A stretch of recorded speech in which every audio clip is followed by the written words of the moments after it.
আচ্ছা, এরকম মিষ্টি সকালের প্রথমেই জানাই অনেক অনেক শুভেচ্ছা।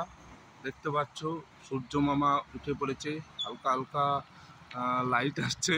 আর এই দেখুন নদী, নদী তো না, এর খাল। দেখতে পাচ্ছ কত সুন্দর একটা প্রাকৃতিক দৃশ্য নিয়ে সকাল সকাল চলে আসলাম তোমাদের সামনে। দেখো জলটা পাস হচ্ছে দেখতে। আর তোমাদের একটা মেন জিনিস কি দেখাবো বলো তো, এটা হচ্ছে সাদা পদ্ম। ঠিক আছে, তো দেখতে থাকো ভিডিওটা। মেন রোড, ওই জলটা বাদ,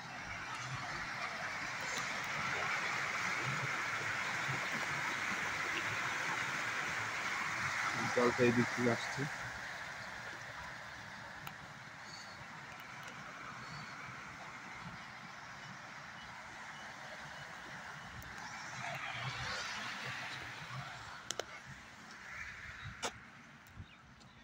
আর যেটা মেন জিনিস, তোমাদের একটা জিনিস দেখাবো যেটা তোমাদের জন্য অনেকটাই স্পেশাল। এই দেখো সাদা পদ্ম। ছোট, গুড মর্নিং বল। এই দেখো, দেখছো কত সারি সারি সাদা পদ্ম দেখতে পাচ্ছ? হ্যাঁ, এই যে এগুলো পদ্ম ফুলই তো বলে নাকি। একটা লাল পদ্ম হয় গোলাপি টাইপের, আর এই যে দেখতে পাচ্ছ পুরো পুকুরটায় সাদা পদ্ম আছে গাদা।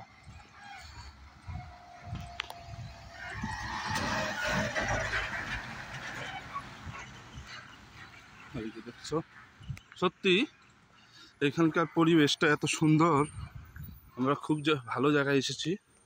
সকাল সকালে উঠেছি আজকে, উঠে হাঁটাহাঁটি দৌড়াদৌড়ি করলাম। এই যে দেখতে পাচ্ছ, সামনে গিয়ে দেখাই তোমাদেরকে। একটু দূরে আছে, নাহলে আমি একটা পদ্ম ফুল ছেঁড়ার খুব ইচ্ছা ছিল। এই যে দেখতে পাচ্ছ পদ্ম ফুল, সত্যি খুব সুন্দর লাগছে। আমার তো মনে হয় এটা পদ্ম ফুল নয়। তো এটা কি ফুল আপনারা কমেন্ট করে জানাবে। ঠিক আছে, আপনারা কমেন্ট করে জানান এটা কি ফুল। কিন্তু আমার মন বলছে এটা পদ্ম ফুল নয়, শ্যাওলা ফুল না কি বলে সেগুলো হতে পারে। বাট কিন্তু পদ্ম ফুলের মতনই লাগছে দেখতে, কিন্তু অসম লাগছে, তাই না?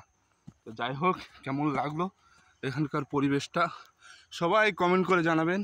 আর এই যেটা বললাম, সকাল সকাল সবাই ঘুম থেকে উঠবেন। ঠিক আছে, সকাল সকাল সবাই ঘুম থেকে উঠবেন।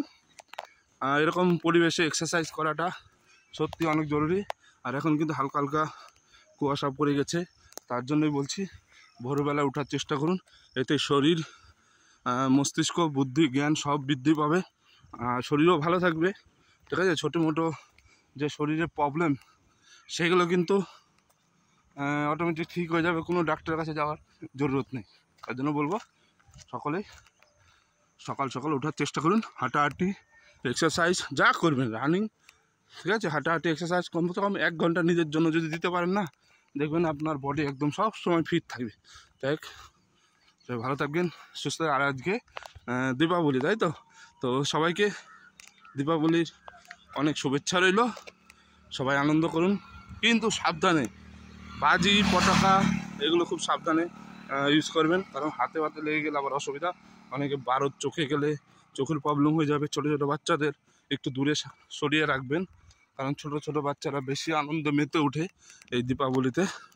তো তাদেরকে বলবো একটু সাবধানে, তাদের বাবা মাকে বলবো বাচ্চাদের একটু সাবধানে রাখবেন কেবল বাজির থেকে। ঠিক আছে, বাজি কিনে দেবেন, ছোটো ছোটো বাজি, বড় বাজি কিনে দেওয়ার কোনো দরকার নেই। তো সব ভালো থাকবেন, সবাইকে দীপাবলির আবার শুভেচ্ছা রইল। সবার আজকের দিনটা খুব ভালো কাটুক, সুস্থ কাটুক। Bye bye.